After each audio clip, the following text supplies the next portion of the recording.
Right now on the National Weather Desk, hurricane threat. A potential storm could hit Texas later this week. Tropical storm watches are in effect for the coast of Mexico and southern Texas. Western wildfires. Flames rapidly spread across several states, threatening homes, businesses, and lives.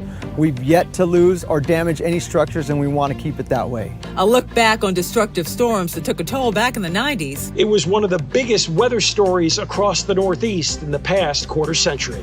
Important information about the dangers of mosquito-borne illnesses, and will help your garden grow before the season's first freeze. From our nation's capital, this is the National Weather Desk. And good morning, everyone. Welcome to the National Weather Desk. I'm Angela Brown. Tomorrow is the peak of hurricane season. And while the season has been unexpectedly slow so far, things are starting to heat up. A potential storm is brewing in the Gulf of Mexico with two other disturbances in the Atlantic. Meteorologist Jen Collins is tracking them for us this morning.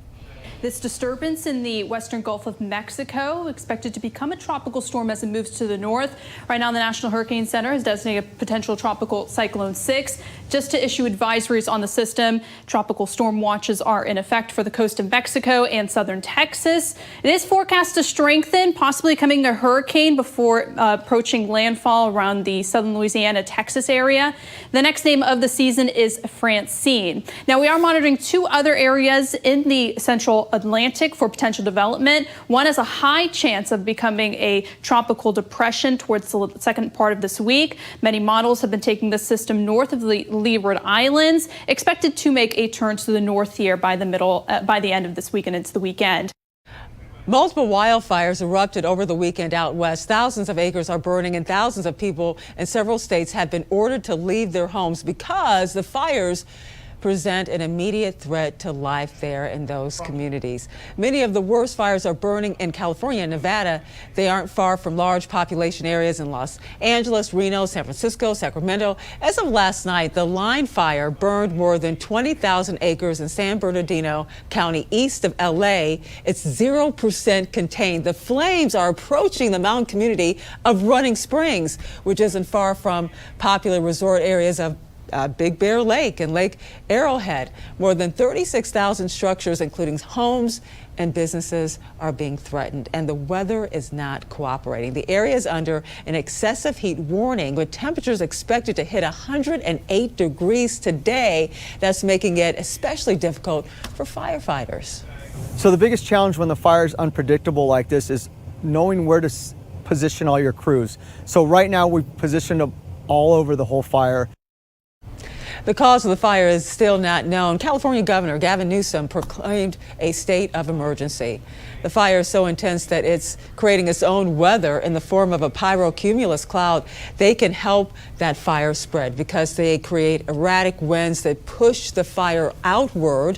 When the fire is hot enough, the clouds produce lightning and rain and generate their own systems of thunderstorms.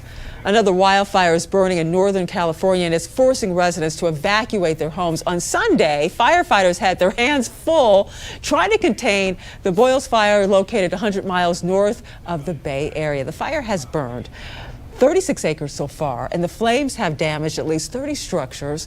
Andreas Valley spoke to residents who have been impacted.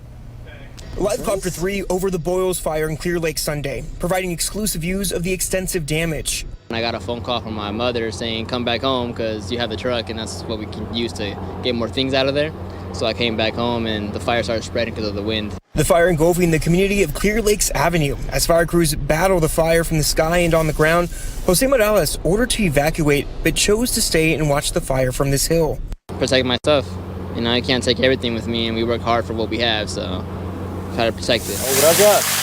Garencio Ortiz Velasco using a garden hose to protect his friend's property by hosing down hot spots. The neighbor's house was destroyed. Velasco telling us that they had to break the news to them. And roughly 14,000 people remain under evacuation orders near Reno, Nevada because of the Davis fire. 14 structures have been impacted by the fire so far, and nearly 4,000 acres have burned. A state of emergency was declared for that area. Officials have warned that it could be difficult to contain the fire as gusty winds are expected in the region throughout the week.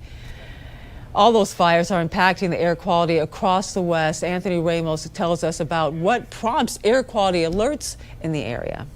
Air quality is monitored using a tool commonly seen during weathercasts, the Air Quality Index. It's broken down into levels: good, moderate, unhealthy for sensitive groups, unhealthy, very unhealthy, and hazardous. When you get above unhealthy for sensitive groups, everyone can start to see impacts. Everyone should consider reducing outdoor activity, and hazardous should be stay inside. What happens to our air quality ultimately depends on fire conditions. Our best models show about 2 days out, so that's about as far out as we can forecast.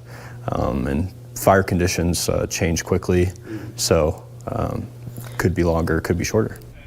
Well, this past Saturday marked the anniversary of a destructive Labor Day storm that impacted several states. Meteorologist Peter Hall tells us all about it.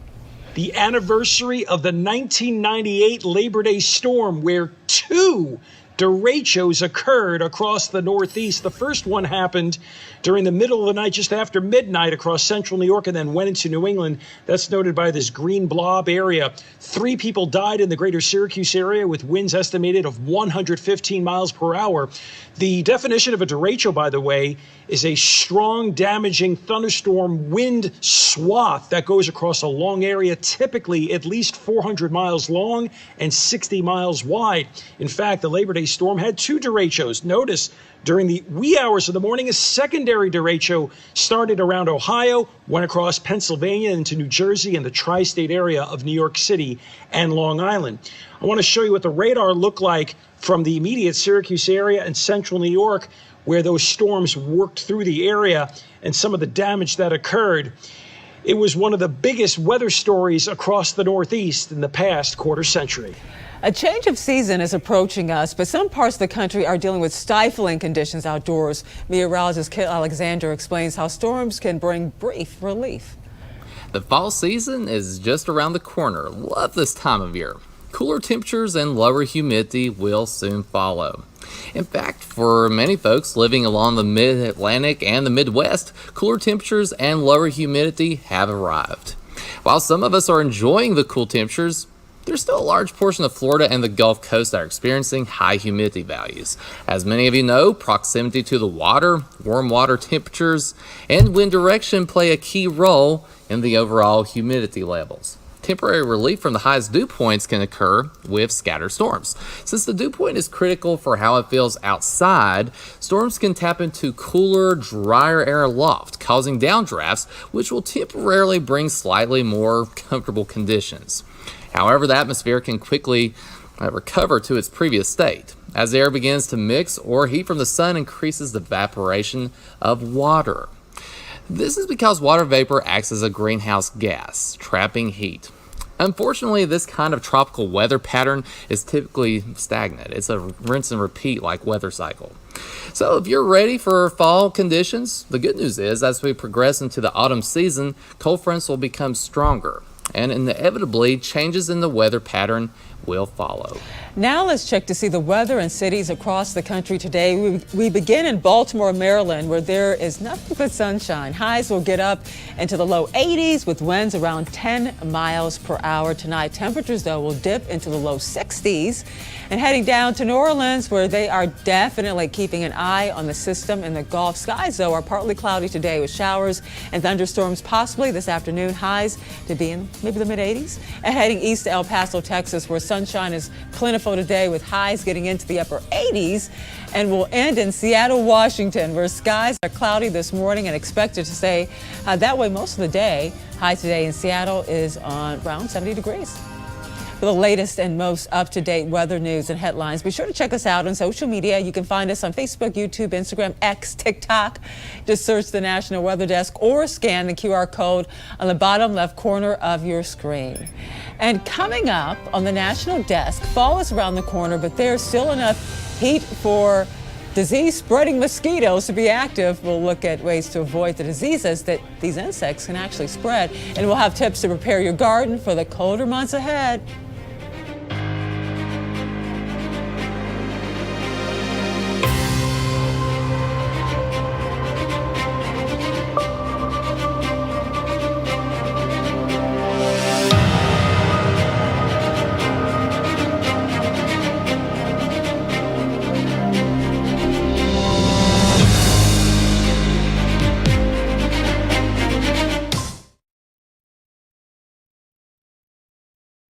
I'm meteorologist Ryan Munn with a look at the Northeast. As we head through the day on Monday, we are going to see a mostly dry day up towards Maine, but notice a couple showers down to the south. In southern New England, we are going to see a couple showers, maybe even a few thunderstorms as well. And as we head into the day on Tuesday, lots of sunshine is expected. We are going to see a mainly dry day across the Northeast, and the high temperatures for today topping out in the 60s to low and mid 70s.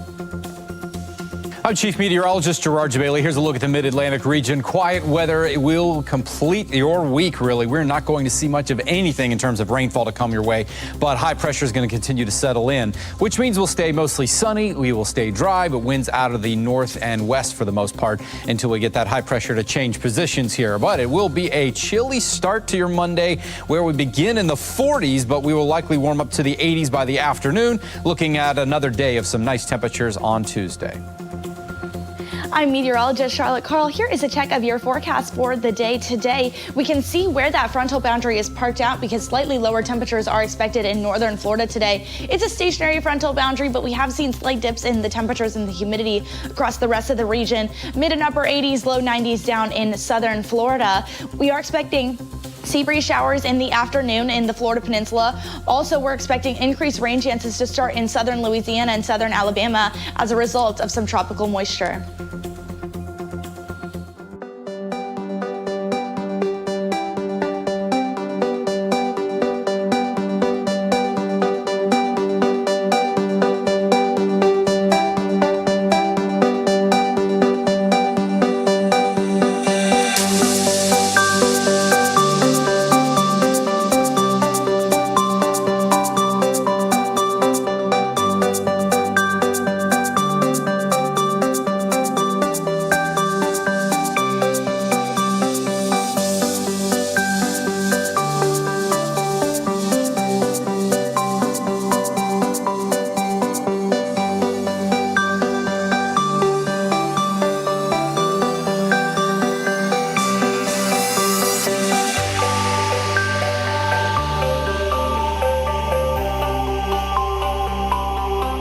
Weather Window, presented by the National Weather Desk. Lightning creeps across these clouds over Oregon during a thunderstorm southeast of Portland. These are known as anvil crawlers.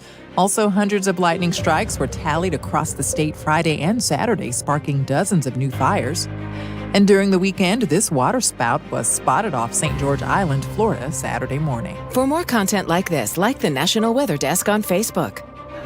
Fall is around the corner, but there's still enough heat for disease-spreading mosquitoes to be active. Meteorologist Veronica Johnson spoke with an expert about how to spot and avoid the diseases these insects can spread.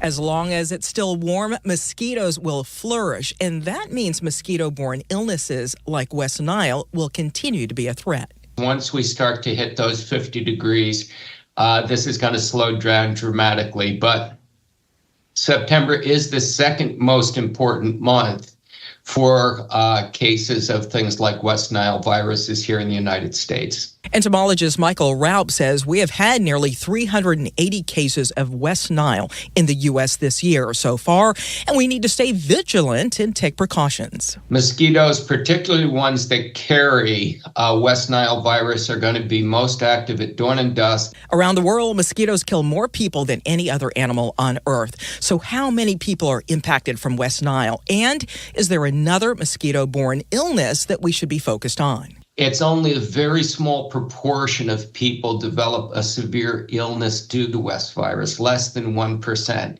In the great majority of people, it's only 20 to 30%, about 1 in 5, that will have any symptoms at all. Here in the Northeast, we have to be worried about another very serious virus, which is called Eastern equine encephalitis. Fortunately, this is a rather rare virus. The problem with Eastern equine is its mortality rate is about 30%. And even those that recover from the viral disease and do not die are likely to suffer chronic neurological damage. The dams have been removed and the Klamath River is running unimpeded from its origins to the Pacific Ocean. Work has already started on restoring the land that was once underwater. Mike Mangus has more. The goal is to restore historic salmon runs in the Klamath River, and part of the work is to restore land that has been underwater for a century. Dave Muir is from Resource Environmental Solutions, hired for the restoration. He made a presentation to the Reading Rotary Club. He says land that looked like this in a matter of a couple of months.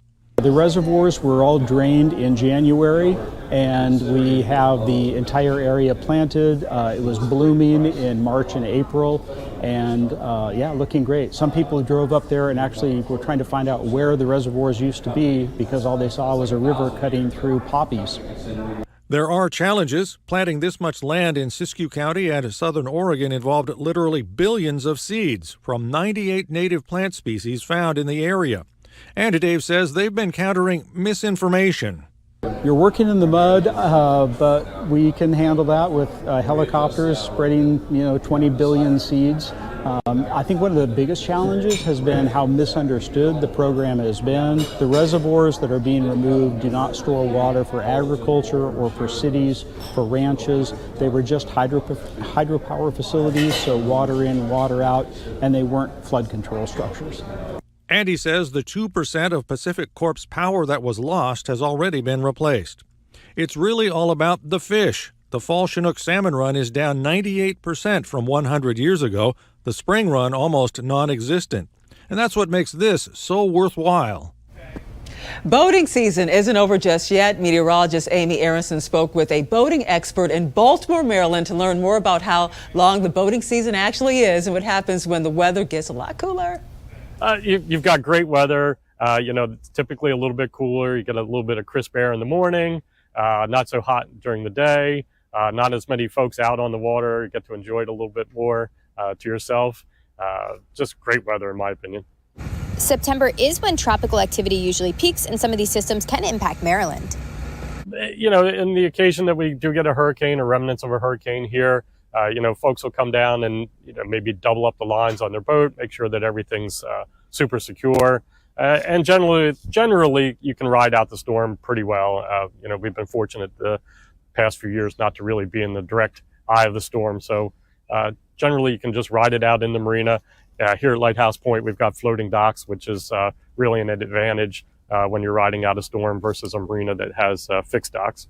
The boating season will wind down in the next couple of weeks, and here's what happens then in the marina. People will start to kind of put things to bed for the winter season, get their boats winterized. Some folks will winter in the water and just leave their boat in the water and shrink wrap it. Other folks will take their boats out and store them on land. And then some lucky few take their boats south for the winter and enjoy the sunnier climes. And by spring, it's time to get the boats back in the water. Yeah, we'll really start to see activity start to pick up right around April 1st, April 15th. Things start to gear up again, and then they really hit high gear in May. In Baltimore, Maryland, I'm meteorologist Amy Aronson. If you have a gardening thumb, meteorologist Corbin Vogels explains what you can still grow before the first cold snap. What's growing on, gardeners? Just Corbin Vogels here telling you it might be September and fall is quickly approaching here in the high plains in zone 7B, but you can still grow some stuff if you're into gardening. Some of those things that you probably would start to get a head start on right now would be your brassicas, things like your cabbages, your cauliflower, your broccoli, even some Brussels sprouts. Some of our raised garden beds, we planted these about a week ago, and you can see that they've already sprouted, and we've got about 50 to 60 days left before our first frost. But some of these are very cold hardy. Carrots are cold hardy. Radishes have a very short growing season, so if you're still got that itch for gardening, it's not too late to get something growing. And did you know there are several different types of fog? Have you ever heard of steam fog? It takes a unique set of circumstances for it to form. Meteorologist Amanda Verrier recently posted about steam fog and how it forms on TikTok. Let's take a look.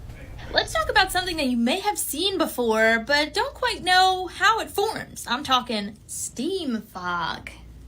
Steam fog can happen over any body of water. You just need the air to be colder than the water. So you have nice warm water, and that kind of makes a boundary right above the water of warm, moist air. And once that cold air kind of sweeps through, it mixes with this warm, moist air, condenses, and creates our fog there. We normally see this type of fog more going into fall, as the water temperatures have a little bit more of a lag to it than air temperatures. And time now for a short break, but first we take in views of the Cincinnati Nature Center.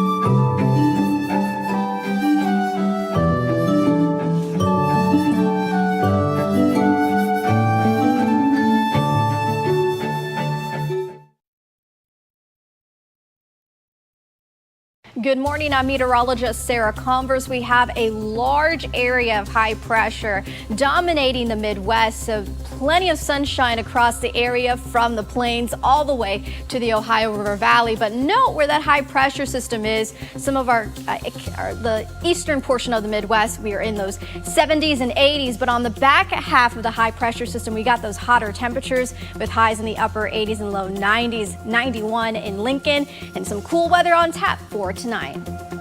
Good Monday morning. I'm meteorologist Joe DiCarlo. Look at our forecast across the region, and overall a pretty nice Monday. We're cool 50s and 60s, North Texas and Oklahoma and Arkansas, low 70s down to the south.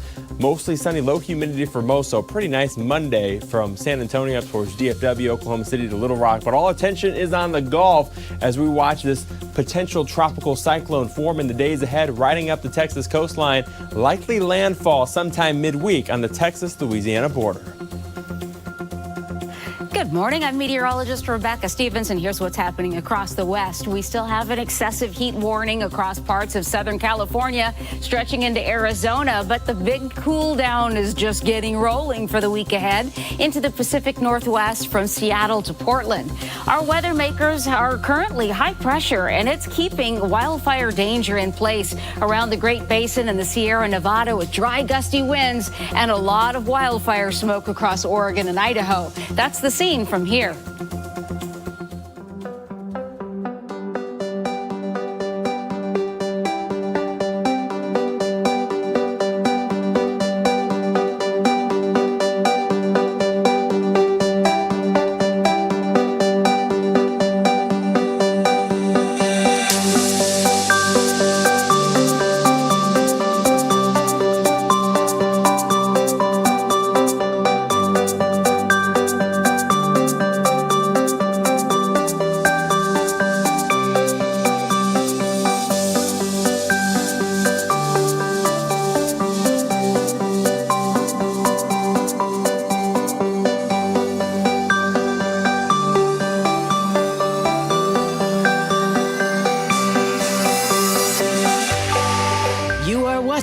The National Weather Desk. Well, it's been a summer for the record books in California's Central Valley. Meteorologist Chris Kuiper looks at the numbers. Looking at the San Joaquin Valley here, hottest month ever for us was the month of July in Fresno and also in Merced, Madera, and Bakersfield, where you look at mean average temperatures for the entire month. And in Fresno, broke it by a fair amount there, as a matter of fact, which is pretty impressive for the month of July, which led up to it being the hottest summer ever in Merced and Hanford. In Fresno, we ended up being the second hottest summer, and in Bakersfield, it was the third hottest summer, looking at meteorological summer, which runs from June, July through August, which is wrapped up. Hopefully, it'll start cooling off here as we get closer to the beginning of fall in just a couple of weeks. And looking for more great weather content, you can find us on all your favorite social media platforms, including Facebook, YouTube, Instagram, X, TikTok. Just search the National Weather Desk. We'll be right back.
Thank you so much for joining us. I'm Angela Brown. Make it a great Monday, and we'll see you right back here tomorrow.